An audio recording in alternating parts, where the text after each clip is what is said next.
आज देश में परिस्थितियां ये है कि बेरोजगारी 45 सालों में सबसे ज्यादा है। मेरे सारे भाई यहाँ पे खड़े हैं, आप बताइए आप में से किसी को रोजगार मिला है पिछले 10 सालों में? आप ये भी बताइए कि आप में से पढ़े लिखे कितने बच्चे हैं? देखा, सारे हाथ उठे हैं। अब पढ़े लिखे आप हैं, आपके माता पिता ने खूब मेहनत करके पढ़ाया है।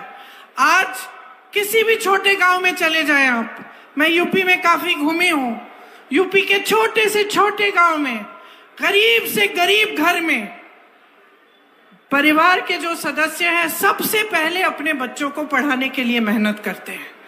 क्यों? क्योंकि वो चाहते हैं कि उनके बच्चों का जो भविष्य हो वो उनके भविष्य से ज्यादा उज्जवल हो। सारे माता पिता यही चाहते हैं कि बच्चा बड़ा होगा, रोजगार मिलेगा, कमाएगा, हम बुढ़े होंगे, हमारी भी देखभाल करेगा। इसीलिए बहुत मेहनत से, चाहे किसी भी तरह से कमा पाए, मुश्किल से वो अपने बच्चों की परवरिश करते हैं, अपने बच्चों को शिक्षा दिलवाते हैं।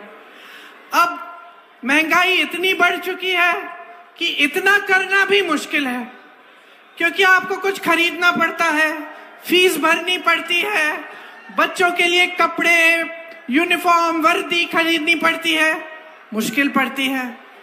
आजकल महंगाई इतनी है कि मिट्टी के तेल का भाव, दाल का भाव, सब्जियों का भाव सब बढ़ गया है। तो बच्चों की परवरिश करना भी एक तरह से मुश्किल हो गया है, लेकिन फिर भी आप मेहनत करके करते हैं। बच्चा बड़ा होता है, इम्तिहान देता है, पढ़ाई में पास भी हो जाता है, फिर भर्ती के इम्तिहान आते हैं। अब उसके सामने क्या दिखता है उसे? भर्ती के इम्तिहान है, ट्यूशन लगता है, ट्यूशन के लिए आपको फीस भरनी पड़ती है, फिर आप शायद कुछ कर्ज लेंगे या फिर खूब मेहनत करके और फीस के पैसे इकट्ठे करेंगे और उस बच्चे को ट्यूशन भी करा देंगे भर्ती के इम्तिहानों के लिए।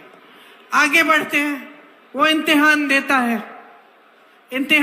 है, परीक्षा देता है, पेपर लीक हो जाता है, घोटाले हो जाते हैं।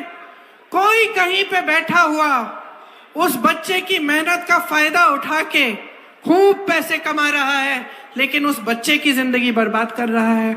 यह होता है कि नहीं होता है? होता है। आप जानते हैं आप में से कितने लोगों ने पेपर दिए होंगे ऐसे। तो ये आप भर्ती के जब परीक्षा देते हैं तो आपके साथ ये होता है। दूसरी तरफ आप देखते हैं कि भाई देखें, हो सकता है सरकार ने कोई स्कीम निकाली हो मेरे रोजगार के लिए। पता चलता है कि जो अच्छे अच्छे रोजगार थे उनको सरकार खत्म कर रही है। कैसे? आप अपने बच्चों को सेना में भेजते हैं, सरकार क्या लाती है? अग्निवीर स्कीम। अग्निवीर स्कीम का मतलब बेटा सेना में भर्ती होगा, 4 सालों बाद घर आ जाएगा, फिर से बेरोजगार होगा।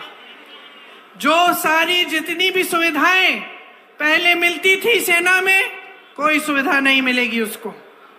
वो वापस आ जाएगा 4 सालों बाद, 5 सालों बाद, और फिर से घर पे नौकरी ढूंढने का काम शुरू करेगा। इस सरकार ने जहां जहां से आपको रोजगार मिल रहे थे वो सारे साधन बंद कर दिए।